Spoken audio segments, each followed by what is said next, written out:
لیکن اس کا ایک فائدہ لیگ کو یہ ہوا کہ قید کا قد مسلمانوں کے واحد نمائندے کے طور پر اور بڑھ گیا اور پاکستان کا کانسیپٹ لوگوں کے ذہنوں میں اور واضح ہو گیا۔ ٹھیک ہے، اب آتے ہیں چیپٹر 28 پر، ویول پلان اور سملا کانفرنس 1945۔ ہاں، لارڈ ویول وائسرائے بن کر آئے، یورپ میں جنگ ختم ہو چکی تھی۔ ویول نے ایک پلان پیش کیا کہ جو وائسرائے کی ایگزیکٹو کاؤنسل ہے اسے ری کانسٹیٹیوٹ کیا جائے، مطلب اس میں سیاسی نمائندوں کو شامل کیا جائے تاکہ ایک انٹرم گورنمنٹ کی شکل بنے جب تک نیا کانسٹیٹیوشن نہیں بنتا۔ اس کاؤنسل کی کمپوزیشن کیا تجویز کی گئی تھی؟ پلان یہ تھا کہ وائسرائے اور کمانڈر ان چیف کے علاوہ باقی تمام ممبرز ہندوستانی ہوں گے، اور سب سے اہم بات، کاسٹ ہندوز اور مسلمز کے درمیان پیرٹی ہوگی، یعنی برابر کی ریپرزنٹیشن۔ پیرٹی، یہ تو لیگ کی ڈیمانڈ تھی۔ ایک طرح سے، لیکن یہاں مسئلہ نامینیشن کا تھا۔ ویول نے سملا میں ایک کانفرنس بلائی تمام پارٹی لیڈرز کی، وہاں پر بات بگڑ گئی۔ کس بات پر؟ لیگ نے اصرار کیا کہ کاؤنسل میں جتنے بھی مسلم ممبرز لیے جائیں گے ان سب کو صرف مسلم لیگ نامینیٹ کرے گی، کیونکہ وہی مسلمانوں کی نمائندہ جماعت ہے۔ اور کانگریس اس پر راضی نہیں تھی۔ کانگریس ایک نیشنل پارٹی ہونے کا دعویٰ کرتی تھی اور وہ چاہتی تھی کہ وہ بھی اپنے مسلم ممبرز نامینیٹ کر سکیں، جیسے مولانا آزاد اس وقت کانگریس پریزیڈنٹ تھے۔ یونینسٹ پارٹی پنجاب میں بھی تھی، وہ بھی اپنے مسلم ممبر چاہتی تھی۔ تو ویول نے کیا کیا؟ ویول نے قائد سے کہا کہ وہ ایک لسٹ دیں مسلم نیمز کی جو انہیں ایکسیپٹیبل ہوں، لیگ کے باہر سے بھی۔ قائد نے انکار کر دیا۔ وہ اپنے سٹینڈ پر قائم رہے کہ تمام مسلم سیٹس لیگ کو ملنی چاہیے۔ ویول نے پھر کانفرنس کو فیل قرار دے دیا۔ تو سملا کانفرنس بھی ناکام۔ اس کا اثر کیا ہوا؟ اس ناکامی نے پیراڈاکسیکلی لیگ کی پوزیشن کو اور مضبوط کر دیا۔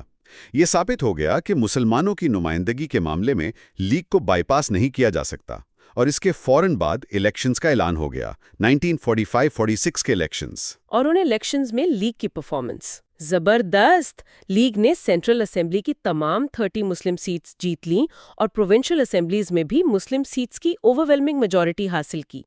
اس نے لیگ کے اس دعوے پر مہر لگا دی کہ وہی مسلم انڈیا کی سول ریپریزنٹیٹو ہے۔ یہ تو بہت بڑی کامیابی تھی لیگ کے لیے۔ اب ہم آتے ہیں آخری حصے پر، chapter 29، cabinet mission plan 1946۔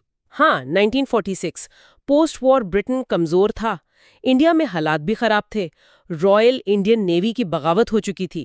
Labour government نے فیصلہ کیا کہ اب پاور ٹرانسفر کرنی ہے، تو انہوں نے 3 کیبنٹ منسٹرز کا ایک ہائی پاورڈ مشن بھیجا۔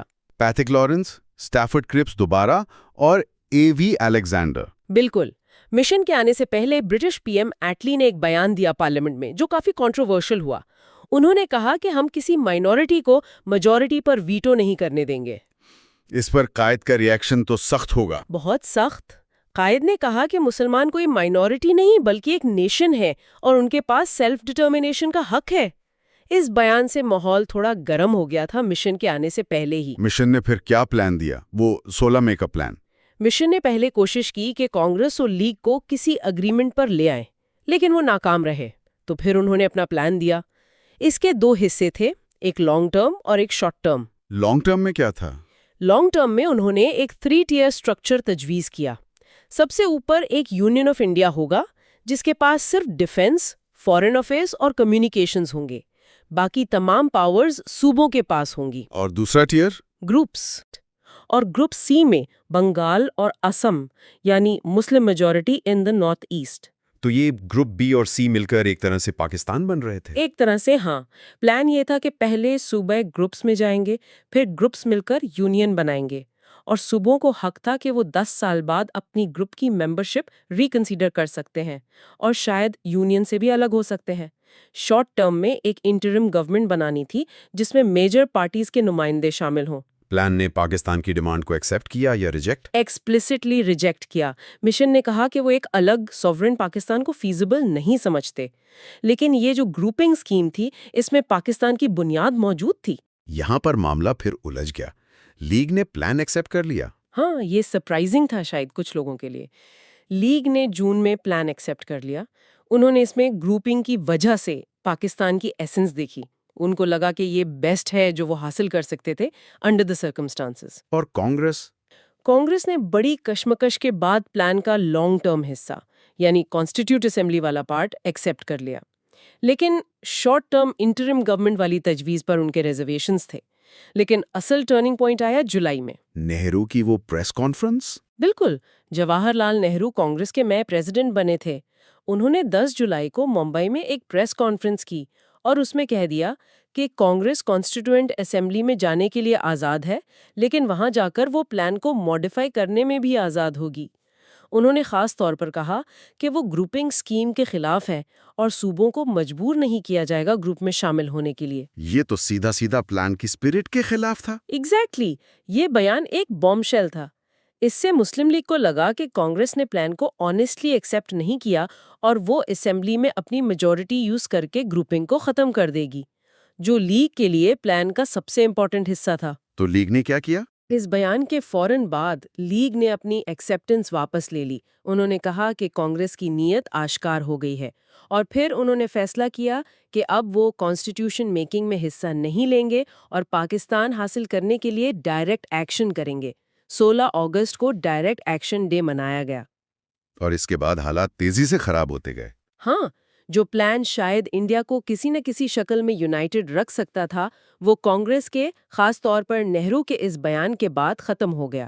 بلیم گیم چلتا رہا، لیکن یہ ایک کریٹیکل مومنٹ تھا جس نے پارٹیشن کو آلموسٹ انیویٹیبل بنا دیا۔ تو یہ تھی لاہور ریزولوشن سے کیبنٹ مشن تک کی کوششوں، مذاکرات اور ناکامیوں کی داستان۔ ہر موڑ پر سیاست، قانونی نقطے اور پرسنالٹیز کا کردار بہت اہم رہا۔ دیتے یا سملا کانفرنس میں ریپرزنٹیشن پر کوئی بیچ کا راستہ نکل آتا تو کیا واقعی بر صغیر کی تاریخ کا انجام کچھ اور ہو سکتا تھا؟ یعنی چیپٹر 30، 31 اور 32 پر بات کر رہے ہیں۔ تو شروع کرتے ہیں چیپٹر 30 سے، جو انٹرم گورنمنٹ یعنی عبوری حکومت کے بارے میں ہے۔ جی، یہ وہ دور تھا جب سیاسی تعطل، وہ جو ڈیڈ لاک تھا، اسے ختم کرنا بہت ضروری ہو گیا تھا۔ کیبنٹ مشن پلان تو ناکام ہو گیا تھا نا؟ بالکل۔ مسلم لیگ نے پلان مانا ضرور تھا، لیکن پاکستان کو اپنا حتمی مقصد بھی قرار دیا تھا۔ دوسری طرف کانگریس تھی، وہ پلان کی اپنی ہی تشریحات پیش کر رہی تھی، جس سے سارا معاملہ الجھ گیا۔ اور اس میں وائسرائے ویول کا کردار بھی بڑا متنازع رہا۔ انہوں نے پہلے تو نمائندگی میں برابری کا ایک طرح سے وعدہ کیا تھا۔ ہاں، قائد کو خط میں یقین دہانی کروائی تھی، لیکن بعد میں شاید کانگریس کو خوش کرنے کے لیے وہ اس پر قائم نہیں رہے۔ کانگریس برابری پہ تیار نہیں تھی۔ تو پھر حکومت سازی کیسے ہوئی؟ وائسرائے نے 14 ارکان کا اعلان کیا۔ کانگریس نے پہلے تو انکار کیا، لیکن پھر لانگ ٹرم پلان مان لیا۔ اچھا، جس کا مطلب یہی سمجھا گیا کہ وہ آئین ساز اسمبلی میں جا کر پلان کو بدلنے کا ارادہ رکھتے ہیں۔ ویسے اصولاً تو لیگ کو حکومت بنانے کی دعوت ملنی چاہیے تھی اس وقت، لیکن ملی کانگریس کو۔ خیر، پھر لیگ نے بھی شمولیت اختیار کر لی اکتوبر 1946 میں۔ ہاں، لیکن پھر وزارتوں کی تقسیم پر نیا تنازع کھڑا ہو گیا، خاص طور پر فائنانس منسٹری کا معاملہ۔ یہ بڑا دلچسپ قصہ ہے۔ سنا ہے کانگریس نے جان بوجھ کر یہ وزارت لیگ کو دی تھی۔ جی، کچھ ذرائع یہی بتاتے ہیں۔ رفیع احمد قدوئی جیسے لوگوں کا مشورہ تھا کہ لیگ یہ مشکل وزارت نہیں سنبھال پائے گی، لیکن لیاقت علی خان نے تو کمال کر دیا پھر۔ بالکل، انہوں نے اس وزارت کو بہت مؤثر طریقے سے استعمال کیا۔ دوسرے محکموں، خاص طور پر سردار پٹیل کی ہوم منسٹری کے اخراجات پر بہت سخت کنٹرول رکھا۔ کہا جاتا ہے کہ ان کی منظوری کے بغیر چپڑاسی بھرتی کرنا بھی مشکل ہو گیا تھا۔ اور پھر آیا وہ مشہور بجٹ، فروری 1947 کا، پور مینز بجٹ۔ جی، غریب آدمی کا بجٹ۔ اس میں نمک پر ٹیکس ختم کیا، انکم ٹیکس کی چھوٹ کی حد بڑھائی گئی۔ یہ تو اچھی باتیں تھیں۔ ہاں، لیکن ساتھ ہی بڑے کاروباری منافعوں پر ایک خاص ٹیکس بھی لگایا گیا۔ اوہو، تو اس پر رد عمل آیا ہوگا؟ شدید رد عمل آیا، خاص طور پر ہندو سرمایہ داروں اور کانگریس کی طرف سے، جن کے مفادات پر زد پڑ رہی تھی۔ پریس میں بھی خوب بحث ہوئی۔ اسی کشیدہ ماحول میں پھر ڈائریکٹ ایکشن ڈے کا فیصلہ ہوا۔ جی ہاں، جولائی 1946 میں نہرو کانگریس صدر بنے اور انہوں نے آتے ہی کیبنٹ مشن پلان کو تقریباً رد کر دیا۔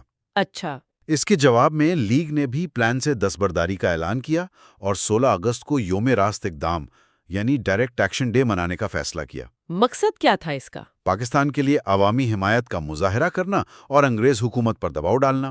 مسلمانوں سے اپیل کی گئی کہ وہ خطابات واپس کریں اور قربانی کے لیے تیار ہوں، اور اس کا رد عمل بہت زبردست تھا۔ ٹھیک ہے، تو یہ تھا چیپٹر 30. اب چلتے ہیں چیپٹر 31 کی طرف. جون 3 پلان. جی، مارچ 1947 میں لارڈ ماؤنٹ بیٹن آئے. ان کی پہلی کوشش تو تھی کہ ہندوستان متحد رہے، مگر حالات ایسے تھے کہ انہیں جلدی ہی اندازہ ہو گیا کہ تقسیم ناگزیر ہے. بالکل. اور پھر انہوں نے تقسیم کے پلان پر کام شروع کیا. اس میں وی پی مینن کا کردار بہت اہم بتایا جاتا ہے. وہ تو سردار پٹیل کے قریب سمجھے جاتے تھے. جی، اور ماؤنٹ بیٹن کو بھی ان پر کافی اعتماد تھا. مینن نے نہرو کے مشورے سے ایک متبادل پلان تیار کیا جسے کہا جاتا ہے کہ لیگ سے خفیہ رکھا گیا. اور یہ پلان ماؤنٹ بیٹن لندن لے گئے؟ ہاں، اور وہاں برطانوی کابینہ نے اسے بہت جلدی، کچھ روایتوں کے مطابق تو صرف چند منٹوں میں منظور کر لیا. پھر 2 جون کو لیڈروں کی میٹنگ ہوئی. جی، قائد اعظم نے کہا کہ وہ حتمی منظوری مسلم لیگ کونسل سے لیں گے، لیکن ماؤنٹ بیٹن فوری فیصلے کے لیے دباؤ ڈال رہے تھے. اور 3 جون کو پھر ریڈیو پر اعلانات ہوئے. ہاں، ماؤنٹ بیٹن، نہرو، جناح اور بلدیو سنگھ سب نے تقریریں کی. قائد اعظم نے واضح کیا کہ یہ پلان آئیڈیل نہیں ہے، ہر لحاظ سے تسلی بخش نہیں، لیکن ایک سمجھوتا ہے جسے قبول کرنا پڑ رہا ہے. اور انہوں نے پاکستان زندہ باد کا نعرہ بھی لگایا تھا تقریر کے آخر میں. جی بالکل، جس پر بعد میں پٹیل نے اعتراض بھی کیا تھا، ایسا ذرائع میں ذکر ہے. اس پلان کے اہم نکات کیا تھے مختصراً؟ موٹے طور پر یہ کہ بنگال اور پنجاب کی اسمبلیاں ووٹ کریں گی کہ صوبے تقسیم ہوں یا نہیں. سرحدوں کے تعین کے لیے باؤنڈری کمیشن بنے گا. سندھ اسمبلی خود فیصلہ کرے گی اور NWFP اور سلہٹ میں ریفرینڈم ہوگا. مسلم لیگ کونسل میں اس پر کیا رد عمل تھا؟ وہاں تو کافی گرما گرمی ہوئی ہوگی. بہت شدید بحث ہوئی. تجھ ارکان جیسے ZH لوری اور حسرت موہانی، انہوں نے سخت مخالفت کی. ان کا کہنا تھا کہ یہ کٹا پھٹا پاکستان انہیں منظور نہیں. لیکن اکثریت کا خیال تھا کہ حالات ایسے ہیں کہ اسے قبول کرنا مجبوری ہے. قائد اعظم نے خود اقلیتی صوبوں کے مسلمانوں کی قربانیوں کا اعتراف کیا.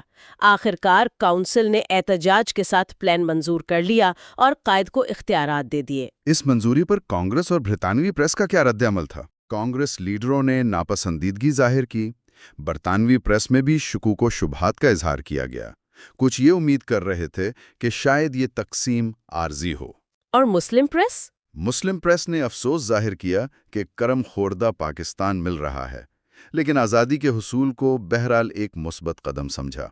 چلیں اب آتے ہیں چیپٹر 32 پر، جو شاید سب سے زیادہ متنازع موضوع ہے، ریڈ کلف ایوارڈ. ہاں، یعنی پنجاب اور بنگال کی تقسیم کا فارمولا.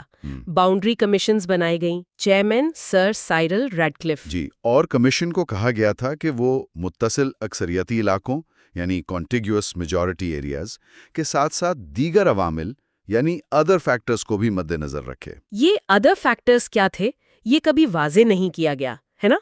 اسی پر سارا مسئلہ ہوا. بالکل، اسی ابہام نے سارے تنازعات کو جنم دیا. ریڈ کلف نے خود پنجاب کمیشن کی کسی میٹنگ میں شرکت نہیں کی. اور ایوارڈ پر شدید بے انصافی کے الزامات لگے. بنگال میں کیا ہوا؟ بنگال میں کلکتہ بھارت کو دے دیا گیا. حالانکہ وہ مسلم اکثریت والا شہر نہیں تھا، لیکن مشرقی بنگال کی معیشت کے لیے آپ کہہ لیں کہ شہرک کی حیثیت رکھتا تھا. اسی طرح مرشد آباد اور نندیا جیسے مسلم اکثریت والے اضلاع بھی بھارت کو مل گئے. کہا جاتا ہے کہ پٹیل نے بعد میں کہا بھی کہ اگر کلکتہ نہ ملتا تو وہ تقسیم پر راضی نہ ہوتے. اور پنجاب میں وہاں گرداسپور کا معاملہ بہت اہم سمجھا جاتا ہے. جی، پنجاب میں گرداسپور، جالندھر، فیروزپور کی مسلم اکثریت والی تحصیلیں بھارت کو دے دی گئیں.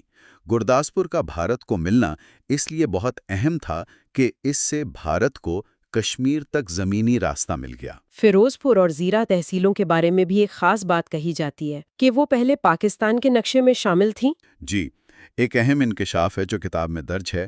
وائسرائے کے سٹاف ممبر جارج ایبل نے 8 اگست کو ایک نقشہ بھیجا تھا جس میں فیروزپور اور زیرہ تحصیلیں پاکستان میں دکھائی گئی تھیں. اچھا، پھر کیا ہوا؟ مہاراجہ کی ماؤنٹ بیٹن سے ملاقات ہوئی اور اس کے فوراً بعد پنجاب کے گورنر کو ایک خفیہ پیغام ملا: ایلیمینیٹ سیلینٹ، یعنی وہ ابھرا ہوا حصہ ختم کر دو، اور یہ علاقے بھارت کو دے دیے گئے.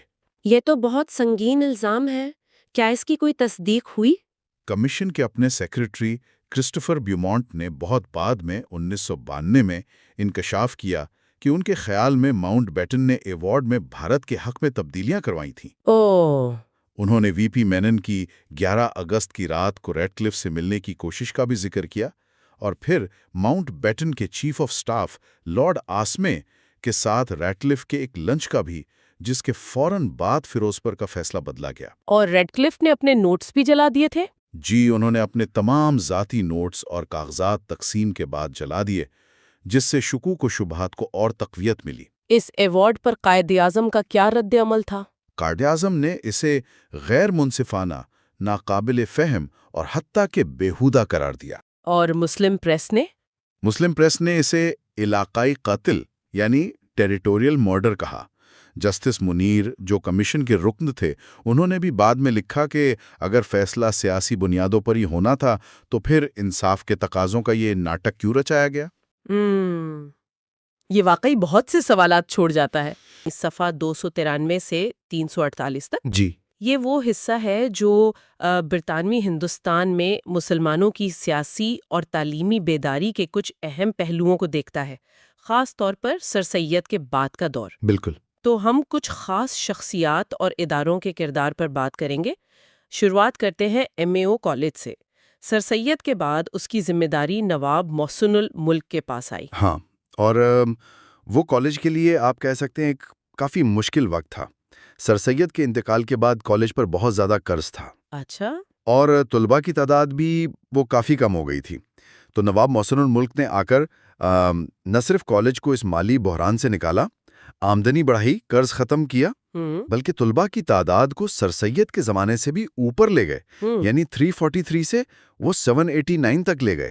واہ، یہ تو کافی بڑی تبدیلی تھی۔ جی، اور اس کے علاوہ اس وقت کالج کے خلاف کافی پروپیگنڈا بھی ہو رہا تھا، اس کا بھی انہوں نے دفاع کیا، اور ان کا کردار اس لیے بھی اہم ہے کہ بعد میں جو سملہ ڈیپوٹیشن گیا، جی، جس نے جداگانہ انتخابات کا مطالبہ کیا تھا، بالکل، اس کی کامیابی میں اور پھر آل انڈیا مسلم لیگ کے قیام میں ان کا بہت بنیادی رول تھا۔ اچھا، تو یہ تعلیم کی بنیاد پر پھر آگے سیاسی تنظیم سازی کیسے ہوئی؟ ایک اور اہم شخصیت کا ذکر آتا ہے، سید امیر علی۔ ان کا اپروچ تو سر سید سے کچھ مختلف تھا، سنا ہے؟ جی ہاں، یہ بات درست ہے۔ سید امیر علی سمجھتے تھے کہ مسلمانوں کو فوری طور پر سیاسی میدان میں منظم ہونے کی ضرورت ہے۔ سر سید کا زیادہ زور تعلیم پر تھا۔ تو انہوں نے کیا کیا؟ انہوں نے 1878 میں سینٹرل نیشنل محمدن ایسوسی ایشن یعنی CNMA قائم کی، اور اسے برصغیر کی پہلی مسلم سیاسی تنظیم بھی کہا جاتا ہے۔ اچھا، پہلی تنظیم۔ جی، اس کا خاص فوکس جو تھا وہ بنگالی مسلمانوں کے مسائل پر تھا۔ ان کی معاشی پسماندگی، سرکاری ملازمتوں میں ان کی بہت کم نمائندگی۔ اور انہوں نے 1882 میں جو ہنٹر کمیشن آیا تھا تعلیم کا جائزہ لینے، جی، اس کو ایک بہت تفصیلی یادداشت بھی پیش کی تھی۔ اس میں تعلیم، روزگار کا تحفظ، اردو زبان کا تحفظ، مسلم قوانین کا تحفظ، ان سب کی بات کی تھی۔ یعنی کافی کمپریہنسو تھا۔ بالکل۔ اور بعد میں انہوں نے لندن میں مسلم لیگ کی برانچ بھی قائم کی، اور ان کی کتاب دی اسپرٹ آف اسلام بھی بہت مشہور ہے۔ تو یہ سر سید کے تعلیمی مشن کے مقابلے میں ایک زیادہ براہ راست سیاسی انداز تھا۔ تو تنظیمیں بن رہی تھیں، لیکن ان خیالات کو عوام تک پہنچانے کا کیا ذریعہ تھا؟ یہاں شاید صحافت کا کردار آتا ہے، اور محمد علی جوہر کا نام، وہ تو ایک زبردست شخصیت تھے۔ ہو، بالکل، محمد علی جوہر تو صحافی، شعلہ بیان مقرر، شاعر، سیاستدان، سب کچھ تھے۔ ان کے اخبارات انگریزی میں کامریڈ اور اردو میں ہمدرد۔ جی، سنے ہیں نام۔ انہوں نے مسلمانوں کے سیاسی سوچ بنانے میں اور حکومت کی پالیسیوں پر کھل کر تنقید کرنے میں بہت بڑا کردار ادا کیا۔ کامریڈ تو اتنا مقبول تھا کہ کہتے ہیں لیڈی ہارڈنگ بھی اس کے اگلے شمارے کا انتظار کرتی تھی۔ اچھا۔ جی، اور وہ صحافتی اصولوں کے بھی بڑے پابند تھے۔ پھر وہ خلافت تحریک، جو ترکی کے خلیفہ کے اختیارات بچانے کے لیے تھی، اس کے بالکل مرکزی رہنماؤں میں سے تھے۔ ہاں، وہ تو بہت بڑی تحریک تھی۔ بالکل، اور اسی تحریک کے دوران جامعہ ملیہ اسلامیہ کا قیام بھی عمل میں آیا، اور بعد میں انہوں نے 1928 کی نہرو رپورٹ کی بھی سخت مخالفت کی۔ ٹھیک، تو یہ سیاسی سرگرمیاں تیز ہو رہی تھیں۔ اب ایک نیا خیال بھی سامنے آ رہا تھا، لفظ پاکستان۔ یہ چودھری رحمت علی سے منسوب کیا جاتا ہے، اس کی کیا کہانی ہے؟ جی، چودھری رحمت علی جو اس وقت کیمبرج میں طالب علم تھے، انہوں نے 1933 میں ایک پیمفلٹ شائع کیا، ناؤ اور نیور، اب یا کبھی نہیں۔ بالکل۔ اس میں انہوں نے پہلی بار واضح طور پر ہندوستان کے شمال مغربی مسلم اکثریتی علاقوں یعنی پنجاب، شمال مغربی سرحدی صوبہ NWFP، کشمیر، سندھ، بلوچستان، ان سب کے لیے ایک الگ ریاست پاکستان کا نام اور تصور پیش کیا۔ پی پنجاب سے، اے افغانیہ یعنی NWFP سے، کے کشمیر، ایس سندھ اور ٹین بلوچستان سے۔ اچھا، یہ اس طرح بنا تھا۔ جی، ان کی دلیل یہ تھی کہ مسلمان اپنی الگ ثقافت، تاریخ، مذہب کی بنیاد پر ایک الگ قوم ہے اور انہیں ہندو اکثریت سے الگ اپنا سیاسی وجود چاہیے۔ لیکن اس وقت کیا اس خیال کو سنجیدگی سے لیا گیا؟ نہیں، دلچسپ بات یہ ہے کہ شروع میں نہ برطانوی حکومت نے نہ ہی اس وقت کے مسلم لیڈروں نے اس کو زیادہ اہمیت دی۔ اسے اسٹوڈنٹس اسکیم کہہ کر ایک طرف کر دیا گیا۔ البتہ کتاب میں ایک ذکر یہ بھی ملتا ہے کہ 1928 میں ایبٹ آباد سے پاکستان نام کے ایک ہفتہ وار اخبار نکالنے کی درخواست دی گئی تھی، تو یہ نام شاید پہلے بھی کہیں نہ کہیں موجود تھا۔ سندھ کو بمبئی سے الگ کرنے کی جو تحریک تھی اس میں بہت سرگرم رہے۔ ٹھیک۔ لیکن ان کا سب سے اہم کام جو پاکستان کی تاریخ کے حوالے سے ہے وہ تھا اکتوبر 1938 میں کراچی میں سندھ مسلم لیگ کانفرنس کا انعقاد کروانا۔ اچھا، اس میں کیا خاص بات تھی؟ اس کی صدارت قائد اعظم نے کی تھی، اور اسی کانفرنس میں وہ تاریخی قرارداد منظور ہوئی جس میں آل انڈیا مسلم لیگ سے کہا گیا کہ وہ ہندوستان کے مسلمانوں کے لیے مکمل آزادی حاصل کرنے کے لیے ایک آئینی اسکیم تیار کرے۔ یعنی یہ لاہور ریزولوشن کی طرف ایک طرح کا پیش خیمہ تھا؟ بالکل، بالکل۔ اسے 1940 کی قرارداد لاہور کی طرف ایک بہت بڑا اور اہم قدم سمجھا جاتا ہے۔ عبداللہ ہارون نے اپنے خطبے میں بھی اس طرف اشارہ کیا تھا کہ اگر ہندو مسلم مسئلہ حل نہیں ہوتا تو مسلمانوں کو اپنی الگ منزل تلاش کرنی ہوگی۔ تو شخصیات کے ساتھ ساتھ کچھ اداروں کا ذکر بھی ہے۔ دارالعلوم دیوبند اور انجمن حمایت اسلام لاہور، ان کا کیا کردار رہا اس دور میں؟ دونوں بہت اہم ادارے تھے، لیکن ان کے مقاصد اور کردار میں فرق تھا۔ دارالعلوم دیوبند جو 1866 میں قائم ہوا، اس کا بنیادی مقصد تو اسلامی تعلیمات کو ان کی اصل شکل میں محفوظ رکھنا اور مغربی یا برطانوی اثرات سے بچانا تھا۔ لیکن وہ سیاست میں بھی کافی فعال رہا، خاص طور پر انگریز مخالفت میں۔ شروع میں کانگریس کے قریب سمجھا جاتا تھا، لیکن پاکستان کے مسئلے پر وہاں کے علماء میں اختلاف رائے پیدا ہوا، کچھ حمایت میں تھے، کچھ مخالفت میں۔ اچھا، اور انجمن حمایت اسلام؟ انجمن حمایت اسلام لاہور جو 1884 میں بنی، اس کا زیادہ فوکس پنجاب میں تھا۔ وہاں عیسائی مشنریوں اور آریہ سماج کی جو سرگرمیاں تھیں ان کا مقابلہ کرنا، مسلمانوں میں جدید تعلیم کو فروغ دینا۔ یعنی ایک سماجی اور تعلیمی کردار زیادہ تھا۔